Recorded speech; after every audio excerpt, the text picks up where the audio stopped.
네, 아는 기자 외교안보 국제부 김민곤 기자와 함께하겠습니다. 자, 김 기자, 이르면 당장 내일 이 북한군의 전투가 치러질 수도 있는 상황인 겁니다. 그런데 러시아 입장에서는 자기들을 도우러 온 이 북한군을 환영하지 않는 것 같은데 맞습니까? 네, 맞습니다. 방금 말씀하신 대로 그런 정황이 러시아군 대화를 도청한 결과 드러났습니다. 북한군을 K대대라고 부르며 욕설을 내뱉는 상황이 그대로 담겼는데요. 함께 들어보시겠습니다. Я, да, нахуй, ебать. Я говорю, ну он как раз по это, блядь, батальону К рассказывал. Я говорю, а кто получает, говорю, на них оружие, блядь? Мы, говорю, 러북 정상은 지난 6월 평양에서 직접 만나 러북 조약을 체결하며 밀착하는 행보를 보이고 있지만 실제 일선에서 싸우는 장병들의 생각은 별개일 수 있다는 점을 여실히 보여주는 대목입니다. 또 음성을 보도한 미국 CNN에 따르면 러시아군은 북한군을 빌어먹을 중국인들이라고 비난하기도 했는데요. 러시아와 중국 정상도 최근 브릭스 정상회담에서 우호를 과시하면서 친구라고 부르기도 했지만 실제 러시아의 일반 국민들이 중국을 어떻게 생각하는지도 보여주고 있습니다. 그래도 같이 싸우러 온 건데 이 러시아군은 왜 이렇게 북한군을 못 믿어하는 겁니까? 이 전쟁터라는 공간을 한번 같이 생각해 봐야 할 것 같은데요.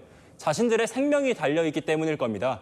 북한군은 소통 문제가 있어서 러시아군과 별도의 부대로서 독자적으로 움직일 가능성이 높은데요. 북한군이 전선에서 일부 지역을 맡게 되는 상황을 한번 가정해 보겠습니다. 북한군의 전투력을 모르는 러시아군의 입장에서 북한군이 맡은 지역이 뚫릴 경우 우크라이나군으로부터 측면을 공격받아서 포위될 위험이 생깁니다. 일부에선 북한군 특수부대와 같이 다시 말씀드리겠습니다. 일부에선 북한군 특수부대와 러시아군 기계화 부대 같이 성격이 다른 별개의 부대를 하나로 묶어서 임무를 부여하는 편조를 할 수도 있는데요. 이럴 경우 작전의 이해도가 달라 도리어 혼란이 발생해 함부로 수행할 수 있는 게 아니라는 것이 전문가들의 시각입니다. 특히 러북 두 나라가 밀착 행보를 보인 것이 오래된 것은 아니죠. 오랜 기간 지휘 통신 체계가 달랐던 만큼 러시아 현지에서 이와 관련한 훈련을 집중적으로 받았어야 할 겁니다. 그런데 북한군이 러시아로 처음 간 게 지난 8일이니까 길어도 18일밖에 시간이 사실 없었거든요. 그 정도 훈련 기간으로 제대로 적응했을지에 대한 의문이 남습니다. 때문에 일각에선 러시아군 지원 업무를 먼저 수행하게 한 다음에 실제 교전에 투입할 수도 있다는 관측도 나오고 있습니다. 결국 시간 문제이긴 합니다만 북한군도 교전에 들어갈 수 있다는 겁니다.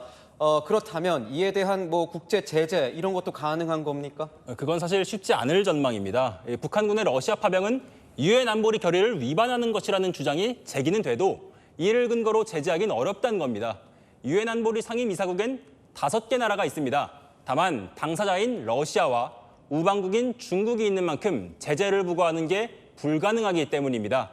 대통령실 고위 관계자 역시 유엔의 역할에 제한이 있게 된 것이 안타깝다면서도 유엔보다 규모는 작지만 가치 공유국끼리 시스템을 활용해 계속 문제를 제기하면 러북에 제약이 된다고 말했습니다. 다만 북한에 대한 제재는 이미 상당하게 이뤄지고 있다는 점에서 추가 제재의 실효성에 대한 의문도 나오고 있는 것이 현실입니다. 따라서 우리 정부로서는 우크라이나 지원에 보다 방점을 두고 움직일 수밖에 없다는 해석도 나옵니다. 네, 지금까지 아는 기자였습니다.